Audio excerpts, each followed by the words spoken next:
Students welcome to our YouTube channel moon engineering institute. મિત્રો આપણે જે પેપર સોલ્યુશન કરીએ છીએ એમાં આપણો આ પાર્ટ નંબર 4 છે। તો સૌથી પહેલા જે ક્વેશ્ચન નંબર 3 નો A B C છે એના ઓપ્શનમાં આ ક્વેશ્ચન છે। તો ઓપ્શનના 3 ક્વેશ્ચન આપણે સોલ્વ કરીએ છીએ। ત્રણે 3 ક્વેશ્ચન લાપ્લાસ ટ્રાન્સફોર્મના પૂછ્યા છે। મીન્સ 14 માર્ક્સનો એક આખો પોર્શન પૂછેલો છે લાપ્લાસ ટ્રાન્સફોર્મનો। સૌથી પહેલા અહીંયા તમે જોઈ શકો છો આપણને ક્વેશ્ચનમાં કીધું છે કે find inverse Laplace transform. Inverse શોધવાનું છે આપણે અને ઇનવર્સ ફાઇન્ડ કરવાનું છે। ક્વેશ્ચન આપણને આ રીતે આપેલો છે s -4/s² - 4 આપેલું છે। બંને ભાગમાં તમે સ્પ્લિટ કરી નાખશો તો લાપ્લાસ ઇનવર્સ s/s² - 4 વચ્ચે માઈનસ આવશે। લાપ્લાસ ઇનવર્સ અહીંયા આવશે 4/s² - 4। ઓકે, આ 4 એટલે 2 નો સ્ક્વેર કહેવાય। 3 માર્ક્સ નો એકદમ ઈઝી ક્વેશ્ચન પૂછેલો છે। આ 4 એટલે 2 નો સ્ક્વેર કહેવાશે।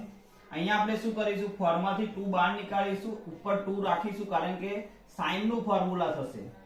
ઓકે, 2 નો સ્ક્વેર થશે। હવે આ જે ફોર્મ્યુલા થયું એ cos h/at નું થયું એટલે cos h/2t। h એટલા માટે લખ્યું કારણ કે નીચે માઈનસ છે અને આ જે ફોર્મ્યુલા થશે એ sin નું થશે, sin h/2t થશે। ઓકે, તો આ આપણો ફાઇનલ આન્સર 3 સ્ટેપના 3 માર્ક્સ અહીંયાથી લેવાના છે। ઓકે, તો આ હતો આપણો ક્વેશ્ચન નંબર 3 નો A લાપ્લાસ ઇનવર્સ નો ક્વેશ્ચન હતો। એના પછી આપણને બીજો કીધું છે સેકન્ડ શિફ્ટિંગ થિયરમ નું સ્ટેટમેન્ટ લખો। જનરલી સેકન્ડ શિફ્ટિંગ થિયરમ છે શું સમજો। તમને ક્વેશ્ચન ની અંદર આવું આપેલું હોય લાપ્લાસ ઓફ f(t - a) u(t - a) તો આનું સેકન્ડ શિફ્ટિંગ થિયરમ આ રીતનો થાય e⁻ as f(s). હું તમને એક એક્ઝામ્પલ સોલ્વ કરીને બતાવું છું એટલે તમને ખ્યાલ આવે। માની લો કે તમને એવું લખેલું છે કે અહીંયા t - 2 નો સ્ક્વેર છે અને અહીંયા આવું આપ્યું છે u(t - 2)। તો એનો મતલબ કે આપણા જોડે f(t - a) છે એ આપણને આવું આપેલો છે t - a નો સ્ક્વેર। ટૂંકમાં a બરાબર આપણા જોડે 2 છે। a બરાબર શું છે, અહીંયા જે u t માઈનસ કરેલું છે એને કમ્પેર કરો, a બરાબર 2 થશે। આના પરથી તમે ft મેળવો તો અહીંયા થશે t² અને fs કરો, fs એટલે શું થાય, Laplace of f(t) Laplace of t²। Laplace of t² શું થશે તો 2(s³). ઓકે, એટલે 2/s³ થશે। હવે આપણે આ સૂત્રમાં કિંમત મૂકીએ તો આનો આન્સર આ રીતનો આવે e⁻ -2s। as નો મતલબ શું થાય, a ના બદલે 2 મૂક્યો અને fs શું આવ્યું આપણું 2/s³। આ રીતે તમારે સોલ્વ કરવાનું। પહેલા તો f(t - a) શોધવાનો। જો f(t - a) મળી ગયો હોય તો ft શોધો। આ જે a છે એને નીકાળ દેવાનો, બંને બાજુ લાપ્લાસ કરવાનું અને આ જે કિંમત છે એમાં મૂકી દઈશું। a શોધવાનો, એ તો ડાયરેક્ટ મળી જશે તમને અહીંયા t માઈનસ કરેલું હોય તો, બરાબર। હવે તમે આનું આખું તમે ઓપોઝિટ વિચારો છો તો a ઇનવર્સ થશે। ઇનવર્સ ની અંદર કઈ રીતનું હોય જો, ઇનવર્સ ની અંદર આપણું જે ક્વેશ્ચન, આપણું જે ફોર્મ્યુલા છે આ રીતનું છે કે f(t - a) u(t - a) is equal to e⁻ as f(s). ચલો લાપ્લાસ ને હું આ બાજુ લઈ લઉં તો લાપ્લાસ ઇનવર્સ લખાય, એટલે આવી રીતે લખાય Laplace inverse e⁻ as fs બરાબર આપણો આન્સર આવો આવશે f(t - a) u(t - a) આવો આપણો આન્સર આવવો જોઈએ। હવે આપણે એક સૂત્ર લઈએ અથવા એક તમને એક્ઝામ્પલ સમજો। દાખલા કે e⁻ -2s/s² + 4 આવું કીધેલું છે તો આના ઉપરથી સૌથી પહેલા આના જોડે કમ્પેર કરો તમે તો આનો મતલબ a બરાબર આપણને કેટલું મળેલું છે 2 મળેલું છે। f(s) આપણા જોડે કેટલું છે તો f(s) છે 1/s² + 4। ઓકે, આમાં તમારે શું કરવું પડે તો 1/2 ઉપર 2 વડે મલ્ટીપ્લિકેશન કરવું પડે અને ડિવાઈડ કરવું પડે કારણ કે આ સાઇન નું સૂત્ર બને। આનું તમે ઇનવર્સ કરશો લાપ્લાસ ઓફ f(s) એટલે તમને શું મળશે f(t) મળશે। f(t) કેટલું મળે છે અહીંયા તો 1/2, અહીંયા મળે છે sin 2t। હવે આપણે f(t) જોઈતું નથી, આપણે f(t - 2) જોઈએ છે તો t - 2 કેટલું થશે તો 1/2 sin 2t માઈનસ અહીંયા t ના બદલે t - 2 મૂકીએ તો 2t - 4 થશે। તો આનો ફાઇનલ આન્સર લખવો હોય તો કઈ રીતે લખાય તો 1/2 sin 2t - 4 બધા આ વસ્તુ ભૂલી જાય છે u(t - 2) થશે। ઇનવર્સ માં u લખવું પડશે। આ આપણો બે એક્ઝામ્પલ તમને સમજાયા છે। હવે તમને આઈડિયા આવી જશે કે આપણો જે એક્ઝામ્પલ છે શું કહેવા માંગે છે। ઓકે, તો આજે આપણે બે એક્ઝામ્પલ લીધા, એ બે example Laplace second shifting theorem ના છે। ઇનવર્સ બી પૂછી શકે અને સીધો થિયરમ લાપ્લાસ ફાઇન્ડ કરવાનું બી પૂછી શકે. હવે આપણને શું પૂછ્યું છે જો સ્ટેટ સેકન્ડ શિફ્ટિંગ થિયરમ, એટલે હમણાં મેં લખ્યું હતું એ સ્ટેટમેન્ટ તમે અહીંયા લખી શકો. આ જે આપણું સ્ટેટમેન્ટ છે એ સ્ટેટમેન્ટ તમે અહીંયા લખી શકો છો. ઓકે, આ આપણું સ્ટેટમેન્ટ લખી શકો છો. સેકન્ડ શિફ્ટિંગ થિયરમનું સ્ટેટમેન્ટ છે. હવે આપણો ક્વેશ્ચન છે s/s² + 1 * e⁻ πs. આપણો ક્વેશ્ચન છે s * e⁻ πs upon s² + 1. હવે સૌથી પહેલી વસ્તુ એ છે કે e⁻ πs આવ્યું એના ઉપરથી આપણને ખબર પડે. આ તમે દેખો આ ફોર્મ કેવું દેખાય છે તમને. આ ફોર્મ તમને આવું દેખાશે e⁻as f(s). આના ઉપરથી તમે શું લખી શકો? એક તો a લખી શકો, a બરાબર પાઈ થશે, અને f(s) બરાબર તમે શું લખી શકો? s/s² + 1. ચલો f(t) શું થશે? f(t) એટલે શું થાય? લાપ્લાસ ઇન્વર્સ ઓફ f(s) અને f(t) કહેવાય. કેટલું થશે? Laplace inverse s/s² + 1. તો શું થાય? cos t થશે. કેટલું થાય? cos t.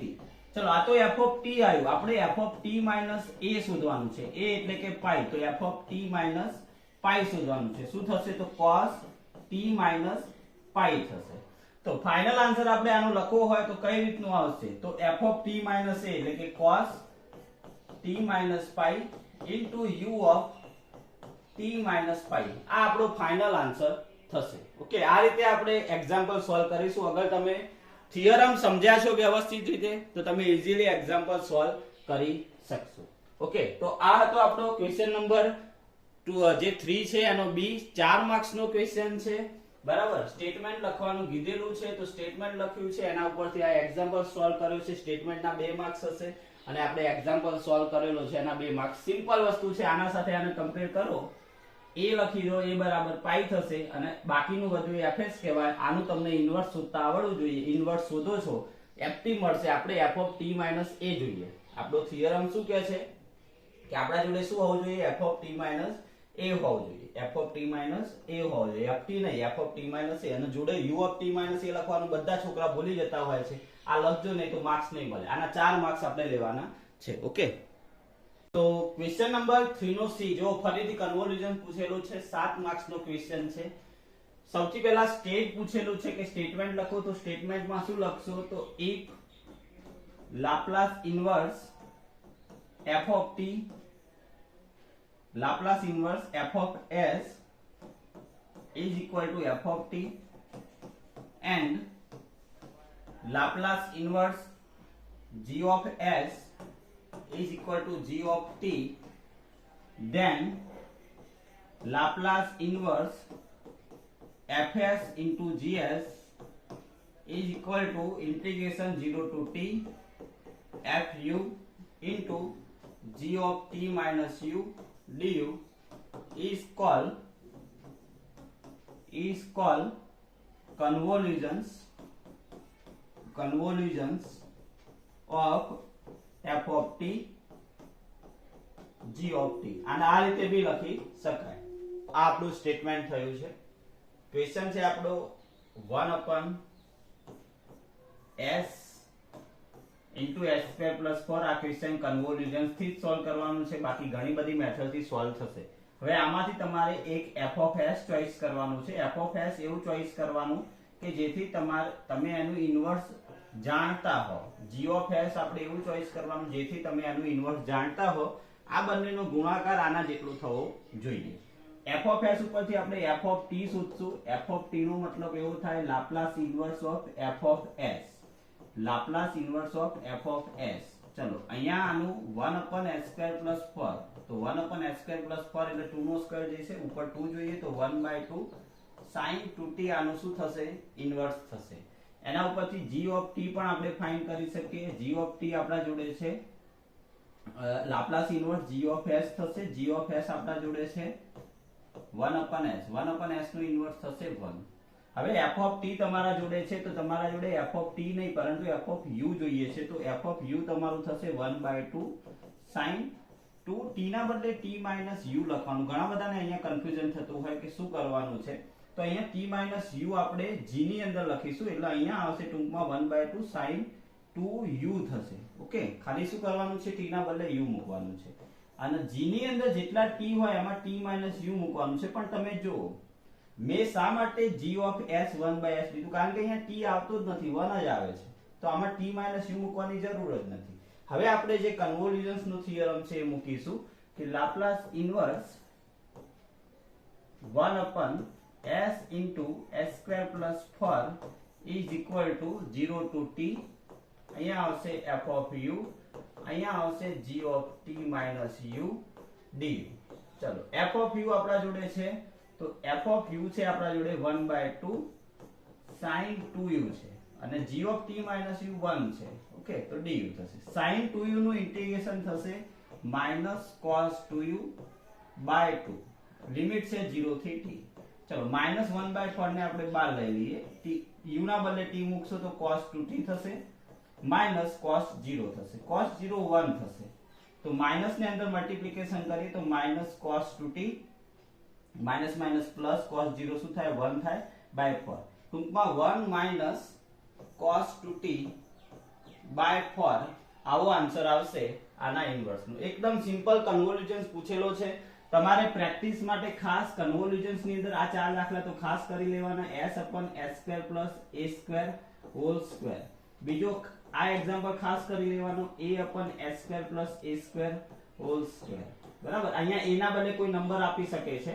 પછી 1/s² + a². આ ત્રણ દાખલા ખાસ કરવાના. નીચે પ્લસના બદલે તમે -b લખી શકો છો. એટલે ટોટલ 6 એક્ઝામ્પલ ની પ્રેક્ટિસ ખાસ કરજો. આ પણ એક્ઝામ્પલ બહુ વખત રિપીટ થયેલો છે, એટલે મસ્ટ બી તમારે કન્વોલ્યુશન થિયરમ અને ઇનિશિયલ વેલ્યુ પ્રોબ્લેમ આનો ક્વેશ્ચન આવશે ને આવશે 100%. ઓકે, તો આ હતો આપણો ક્વેશ્ચન નંબર 3 નો જે સી છે ઓપ્શનમાં 7 માર્ક્સ નો ક્વેશ્ચન છે. એટલે અહીંયા આપણો ક્વેશ્ચન નંબર 3 ટોટલી પૂરો થાય છે. 3 ક્વેશ્ચન પ્રીવિયસ પાર્ટ છે અને 3 ક્વેશ્ચન આ પાર્ટ ની અંદર છે. ઓકે.